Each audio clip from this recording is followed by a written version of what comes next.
بسم اللہ الرحمن الرحیم الحمد للہ رب العالمین والصلاة والسلام على سید المرسلین وعلى آلہ واصحابہ اجمعین اما بعد فاعوذ باللہ من الشیطان الرجیم بسم اللہ الرحمن الرحیم فإنکم وما تعبدون ما أنتم عليه بفاتنين إلا من هو صال الجحيم وما منا إلا له مقام معلوم وإنا لنحن الصافون وَإِنَّا لَنَحْنُ الْمُسَبِّحُونَ وَإِن كَانُوا لَيَقُولُونَ لَوْ أَنَّ عِندَنَا ذِكْرًا مِّنَ الْأَوَّلِينَ لَكُنَّا عِبَادَ اللَّهِ الْمُخْلَصِينَ فَكَفَرُوا بِهِ فَسَوْفَ يَعْلَمُونَ صدق اللہ مولانا العظیم۔ فَإِنَّكُمْ یقیناً تم بھی، وما تعبدون اور جن کی تم پوجا کرتے ہو، ما انتم علیہ بفاتنین تم سب مل کر اللہ کے خلاف بفاتنین کسی کو بھڑکا نہیں سکتے ہو، کسی کو پٹری سے اتار نہیں سکتے ہو۔ پٹری سے کون اترے گا؟ الا من هو صال الجحیم، ہاں وہ شخص جو جہنم میں داخل اور گرنا چاہتا ہو۔ اللہ تعالیٰ ارشاد فرما رہے، جو انسان عقل سے سوچے، اللہ کی دی ہوئی قوت ارادے کو استعمال میں لائے، قائم رہنا چاہے، پوری دنیا اس کو، پوری شیطانی قوتیں اس کو سیدھی راہ سے ہٹا نہیں سکتی۔ انسان جہاں بھی غلطی کرتا ہے، اپنی لالچ کی وجہ سے، اپنے مفاد کی وجہ سے، اپنی کسی کوتاہی کی وجہ سے غلط بات اور دعوت کو قبول کرتا ہے۔ اگر یہ انسان فیصلہ کر لے تو اس کو دنیا کی کوئی طاقت اپنی بات سے ہلا نہیں سکتی۔ فرمایا کہ تم جتنی بھی شیطانی قوتیں ہو، تم سب مل کر جو چاہو کر لو، صرف وہی لوگ تمہاری طرف مائل ہوں گے جو تمہاری طرف مائل ہونا چاہتے، جو تمہاری طرف میلان رکھتے، جو بھائی تمہاری طرف کیا رکھتے ہیں؟ میلان رکھتے۔ اور اللہ کا جو بندہ اللہ سے ڈر کر سیدھی راہ پر قدم رکھ لے اور اس پر وہ کاربند ہو جائے، استقامت اختیار کر لے، اس کو بھائی دنیا کی کوئی طاقت اپنی بات سے ہلا نہیں سکتی۔ اللہ نے انسان کو اگر یہ مضبوطی پر آ جائے تو یہ پہاڑ سے زیادہ مضبوط ہے، اگر یہ پھسلنا چاہے تو پھر یہ بودے اور بیکار کپڑے سے زیادہ بوسیدہ ہے۔ اس لیے قرآن اسی حقیقت کو بیان کر رہا ہے، وَمَا مِنَّا إِلَّا لَهُ مَقَامٌ مَعْلُوم۔ آگے یہ فرشتوں کی بات ہے۔ فرشتوں کو کافروں نے اللہ کی بیٹیاں کہا تھا، پچھلی آیت أَصْطَفَى الْبَنَاتِ عَلَى الْبَنِينَ، پیچھے یہ بات آئی تھی۔ اب فرشتے یہ کہہ رہے ہیں وَمَا مِنَّا، ہماری حیثیت نہیں ہے، إِلَّا لَهُ مَقَامٌ مَعْلُوم، ہم سب کا مقام طے شدہ ہے، ہم اس سے آگے نہیں بڑھ سکتے۔ ہم ہرگز اللہ کی بیٹیاں نہیں ہیں، ہم اللہ کے بندے ہیں، اللہ کے خادم ہیں، اللہ کے نوکر ہیں۔ اللہ نے ہمیں جس جس مقام اور جس جس ڈیوٹی پر لگایا ہے، ہم اسی ڈیوٹی پر کاربند ہیں، اس سے آگے پیچھے جا نہیں سکتے، اس سے ہل نہیں سکتے۔ فرمایا وَمَا مِنَّا إِلَّا لَهُ مَقَامٌ مَعْلُوم، اس لیے کسی فرشتے کی مجال نہیں ہے کہ اللہ کے دیے ہوئے دائرہ اختیار سے باہر جائے۔ ہمارے آقا کریم صلی اللہ علیہ وسلم جب معراج پر تشریف لے گئے، سدرۃ المنتہا پر جا کر حضرت جبرائیل نے عرض کیا اللہ کے رسول میں اس سے آگے جا نہیں سکتا۔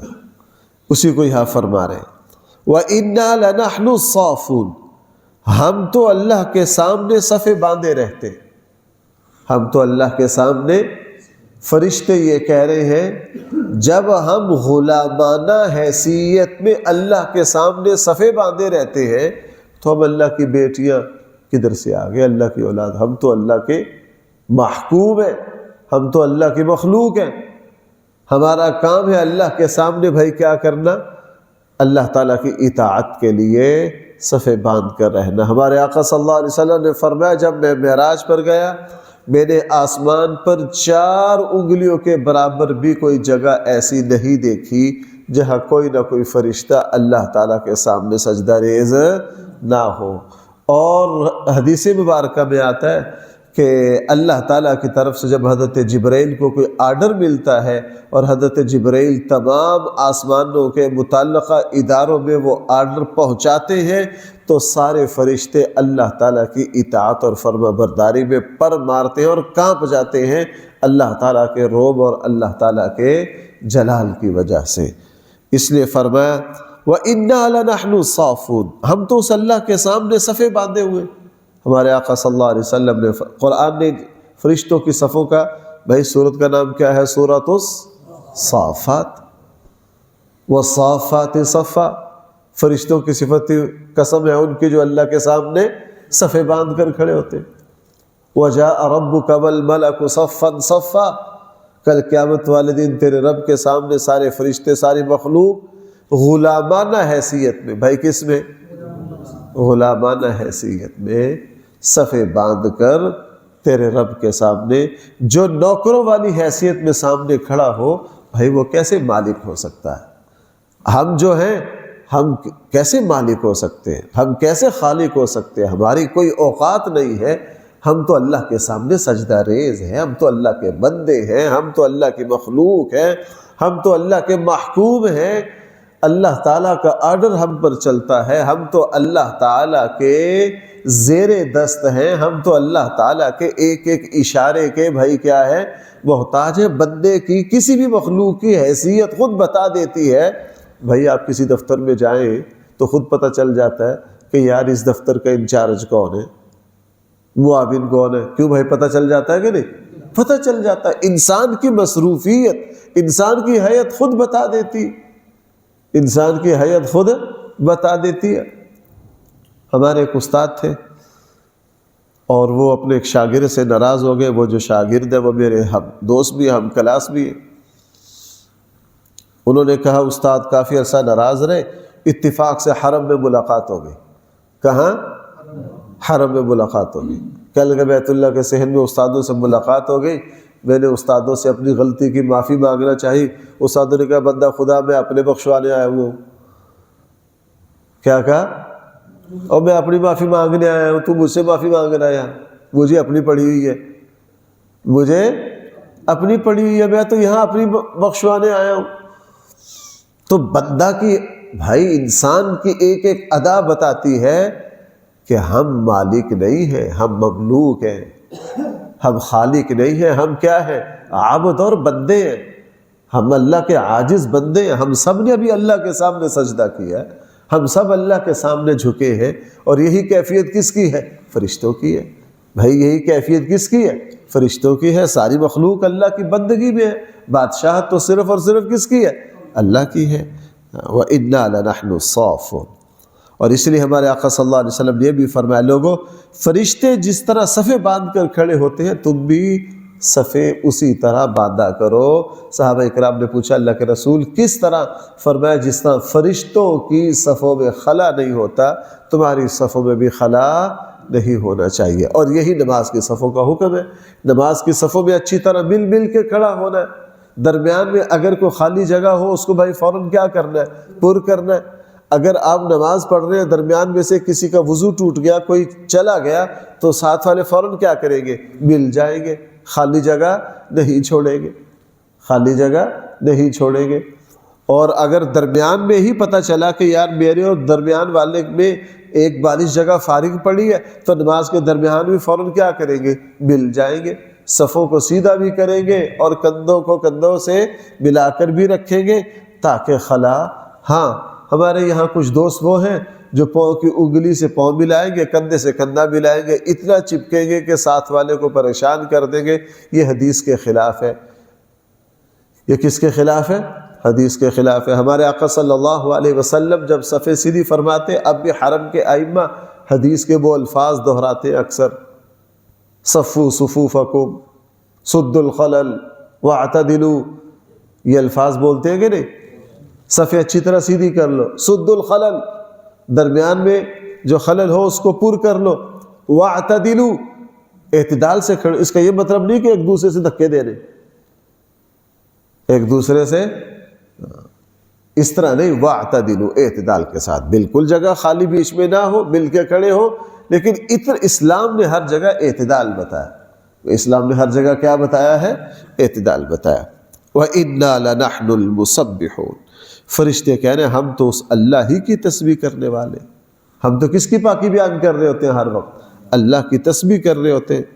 وَإِن كَانُوا لَيَقُولُونَ، یہاں سے قرآن دوبارہ کافروں کی طرف متوجہ ہوا۔ مشرکین مکہ کچھ باتیں کہا کرتے تھے، کافر کہا کرتے تھے لو ان عندنا ذکرا من الاولین، کاش ہمارے پاس پہلے لوگوں کی کوئی باتیں پہنچتی۔ مشرکین عرب جب یہودیوں کو سنتے نا، ہمارے فلاں نبی یوں فرمایا کرتے تھے، ہمارے فلاں نبی یہ فرمایا کرتے تھے، ہمارے فلاں نبی یہ فرمایا کرتے تھے، اپنے آبا و اجداد، ظاہرہ یہودیوں کے آبا و اجداد میں کیا ہے؟ انبیاء ہیں۔ تو مشرکین عرب کہتے کاش ہم تک بھی پہلوں کی کوئی بات پہنچتی، ہمارے بڑوں کی، حضرت ابراہیم کی، حضرت اسماعیل کی کوئی بات ہم تک پہنچتی، ہم اس پر کیا کرتے؟ عمل کرتے، ہم بھی اطاعت کرتے، ہم بھی ان باتوں کو تسلیم کرتے۔ اللہ تعالیٰ نے فرمایا کہ ہم نے نبی کریم صلی اللہ علیہ وسلم کے ذریعے ساری نبیوں کی تعلیمات کا مجموعہ اسلام کی شکل میں تمہیں دے دیا۔ اس میں حضرت ابراہیم کی بھی بھائی اسلام میں حضرت ابراہیم کی تعلیمات ہیں یا نہیں؟ حضرت اسماعیل کی، تمام نبیوں کی ہیں۔ جب آئی تو دیکھیے قرآن کیا کہہ رہا ہے، انہوں نے پھر کیا کیا؟ تمنا یہ کرتے تھے کاش ان عندنا ذکر من الاولین، ہمارے پاس بھی کوئی پہلے لوگوں کا ذکر ہوتا، پہلے لوگوں کی باتیں ہوتی۔ لَكُنَّا عِبَادَ اللَّهِ الْمُخْلَصِينَ، ہم بھی اللہ کے مخلص بندے بن جاتے، ہم بھی بھائی کیا بن جاتے؟ اللہ کے۔ فَكَفَرُوا بِهِ فَسَوْفَ يَعْلَمُونَ، پھر انہوں نے ان ساری باتوں کا انکار کر دیا، انہوں نے ان ساری باتوں کا کیا کر دیا؟ ایسے مقام پر اکثر میں یہ بات عرض کرتا ہوں، کافروں نے تمنائیں کی، خواہشات کی، آرزوئیں، کاش ایسا ہوتا، کاش ایسا ہوتا، کاش ایسا ہوتا، کاش ایسا ہوتا، وہ ویسا ہو گیا۔ بعد میں پھر ساری باتوں سے وہ کر گئے۔ یہ کافر تو مر مرا کے فنا ہو گئے۔ مجھے اور آپ کو اپنا سبق لینا ہے، مجھے اور آپ کو اپنا سبق لینا ہے۔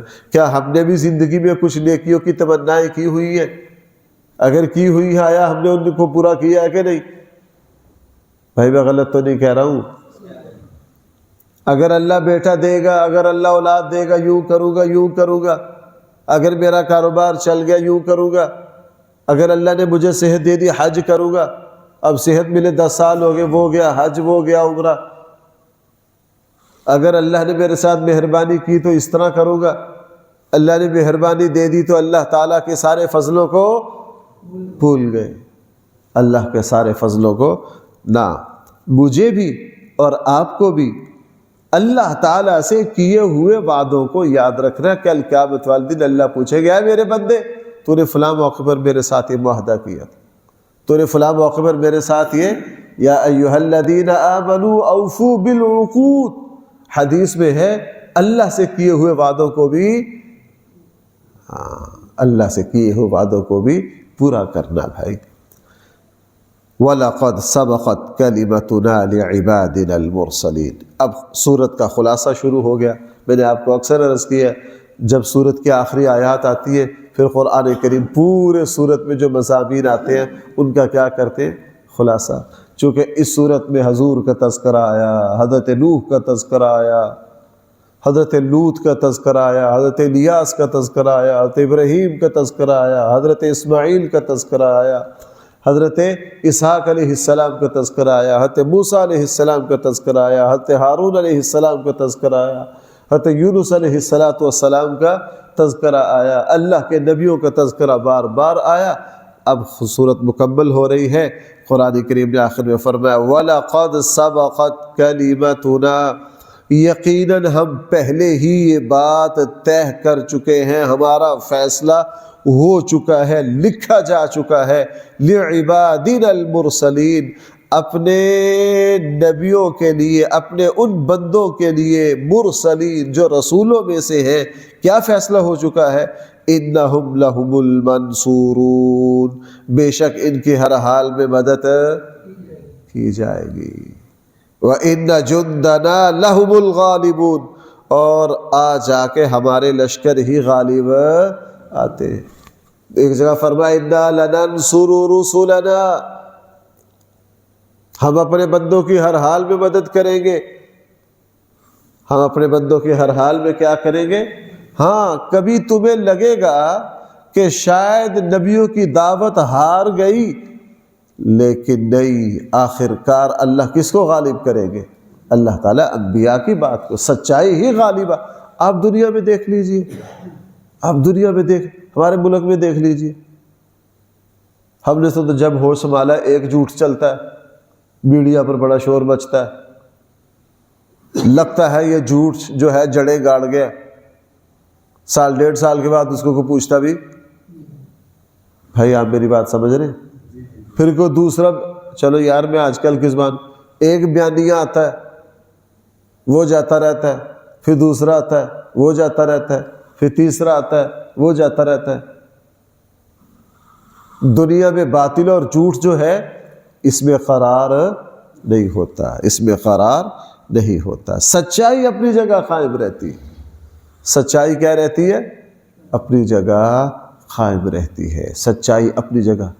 میں ڈسکا کی نامور شخصیت ہے، میں نام نہیں لیتا، بغیر نام لیے۔ یہاں ایک پروگرام تھا شہر میں کسی ادارے کا، تو وہ وہاں مہمان خصوصی تھی۔ بھائی وہ کیا تھے؟ مہمان خصوصی، نامی گرامی، آپ میں سے یہاں سے لے کے یہاں تک سبھی جانتے ہیں۔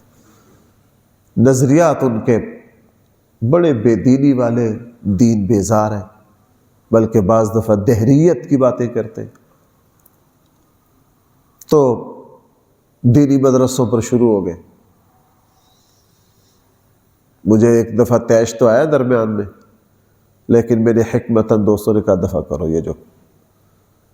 بہرحال مدرسے کے خلاف، مولویوں کے خلاف، مسجد کے خلاف باتیں کرتے کراتے خوب بڑاس نکالی۔ اس رمضان میں ہمارا 29 کو ختم تھا، ان کی کال آگے مجھ صاحب آپ کی مسجد میں قرآن ختم ہے، ہمارے لیے بھی دعا کروائیں۔ ہمارے لیے کیا کریں؟ طلباء سے کہیں، فلاں سے کہیں، فلاں سے کہیں۔ میں کہا جی ہمارے پاس اللہ کے ولی تو ہے نہیں، ہمارے پاس تو دہشت گرد ہے، اگر آپ کی بربادی کی بد دعا کرنی ہے تو کر دیتے ہیں۔ کئی سالوں کے بعد وہ بھی میری بات کے نیچے آ گئے، تھوڑا خاموش ہو گئے۔ مجھ صاحب آپ کیا کہہ رہے ہیں؟ میں کہا 3-4 سال پہلے فلاں ادارے کی تقریب میں آپ کا خطاب سنا تھا، ایک میں بھی سامعین میں شامل تھا۔ میں بھی کیا تھا؟ آپ نے مسجدوں کو برانچے کہا تھا اور آپ نے مدرسوں کو دہشت گردی کہا۔ اور نہیں مفتی صاحب وہ تو پھر ماحول ایسا ہوتا ہے نا، فلاں ہوتا ہے فلاں ہوتا ہے۔ میں نے کہا دل میں سچائی ہوتی ہے، انسان اس کو جھٹلاتا ہے، انسان اس کو کیا کرتا ہے؟ جھٹلاتا ہے۔ اس لیے جھوٹ جو ہوتا ہے یہ صرف زبانوں پر بھاگا پھر رہا ہوتا ہے، اس نے دنیا میں چوہوں کی طرح ادھم مچایا ہوتا ہے، لیکن جھوٹ کے پاؤں نہیں ہوتے۔ انسان تھوڑا سا مشکل میں آتا ہے پھر اس کو سمجھ آ جاتی ہے، پتہ ہوتا ہے اس کو اندر کیا ہے اور باہر کیا ہے۔ اس کی اتنی مثالیں ہیں۔ بہرحال بہت سال پہلے جہلم میں، چلو علاقے کے قریب ایک علاقہ ہے، میں نام نہیں لیتا، وہ پاکستان کے وزیر رہے، اپنی وزارت کے زمانے میں دینی لوگوں پر بڑی زبان کھولتے تھے، بڑی زبان کھول لیتے۔ ان کے بیٹے کا ایک حادثہ ہو گیا، اس علاقے کے جو عالم دین ہے ان سے تعلق ہے، میرے دوست ہیں، میں ان کے یہاں تھا، انہوں نے کہا مفتی صاحب دیکھو اپنی وزارت کے دور میں مولویوں کے خلاف کتنی زبان کھولتے۔ کہنے لگا بچے کا حادثہ ہو گیا، کہنے لگا ہمیں پتہ ہے، یہاں آتے تھے، مجھے بلاتے تھے، مجھے کیا کرتے تھے مولانا بچوں سے قرآن کی تلاوت کرو، فلاں کرو، فلاں کرو، فلاں کرو۔ کہنے لگا اس وقت وہ دکھی تھے، میں نے کچھ کہا نہیں۔ کہنے لگا سال ڈیڑھ سال کے بعد صورتحال بہتر، ایک دن مجھے کہنے لگا مفتی صاحب مولانا آج ذرا طلباء کے ساتھ آؤ، ذرا تلاوت کرتے ہیں، تھوڑا دل کو سکون ملے۔ میں نے کہا سارے کیا باتیں کرتے ہو آپ، یہ تو جہالت کی منڈیاں ہیں، یہ تو کیا ہے، جہالت کی منڈیاں ہیں، بے وقوفوں کا گڑھ ہے، دہشت گردی ہے، یہ تو پسماندہ لوگ ہیں۔ اور کیا مول صاحب دفع کرو، آپ ہماری باتوں کو سیریس نہ لیا کرو، ہماری باتوں کو سیریس نہ لیا کرو، ہم جب کرسیوں پر ہوتے ہیں ہماری کچھ بین الاقوامی مجبوریاں ہوتی ہیں، ہماری کچھ کیا ہوتی ہے، بین الاقوامی مجبوریاں ہوتی ہیں۔ یہ حال ہے لوگوں کا ہر معاملے میں ایسے بھائی، سچ سچ ہوتا ہے، جھوٹ ہے جھوٹ ہوتا ہے۔ جھوٹ وقتی ابالے کو کہتے ہیں، جھاگ کو کہتے ہیں جس کے نیچے دودھ نہیں ہوتا۔ کبھی ذمہ داروں کو یہاں بیٹھے کسی ذمہ دار سے پوچھے دودھ نکالتے ہیں نا تو 2 منٹ میں بالٹی بھر جاتی، بندہ سمجھتا ہے 15 کلو ہو گیا، بندہ کیا سمجھتا ہے 15 کلو ہو گیا، لیکن بعد میں سے نکلنا کتنے؟ جھوٹی اور سچائی، یہی ایمان ہے، یہی سچائی ہے، یہی نیکی ہے۔ بہرحال فرمایا انہم لہم المنصورون، ہمارا یہ طے ہے کہ ہم اپنے بندوں کی کیا کریں گے، وَإِنَّ جُنْدَنَا لَهُمُ الْغَالِبُونَ، آ جا کے ہمارے لشکر ہی غالب آتے ہیں، ہمارے لشکر ہی۔ ہاں کبھی ہمیں یوں لگتا ہے اللہ کے لشکر مغلوب ہو گئے، کبھی ہمیں یوں لگتا ہے سچے لوگ مٹ گئے، لیکن وہ وقتی ہوتا ہے بھائی۔ وہ کیا ہوتا ہے، میں نے تو دیکھا ہے سچوں کو دنیاوی طور پر ہارتے ہوئے بھی دل کا وہ اطمینان نصیب ہوتا ہے جو جھوٹے کو جیت کے بھی وہ اطمینان حاصل نہیں ہوتا۔ اللہ کی شان ہے۔ بہرحال اللہ تعالیٰ مجھے اور آپ کو صحیح سمجھ عطا فرمائے۔ اس آیت سے کل دوبارہ چلیں گے۔ الحمدللہ رب العالمین والصلاة والسلام علی سید المرسلین وعلی آلہ واصحابہ اجمعین۔ ربنا آتنا فی الدنیا حسنہ وفي الآخرة حسنة وقنا عذاب النار۔ ربنا ظلمنا أنفسنا وإن لم تغفر لنا وترحمنا لنكونن من الخاسرين۔ صلی اللہ تعالی علی خیر خلقہ سیدنا مولانا محمد وآلہ واصحابہ اجمعین برحمتہ۔ انسان کو پتہ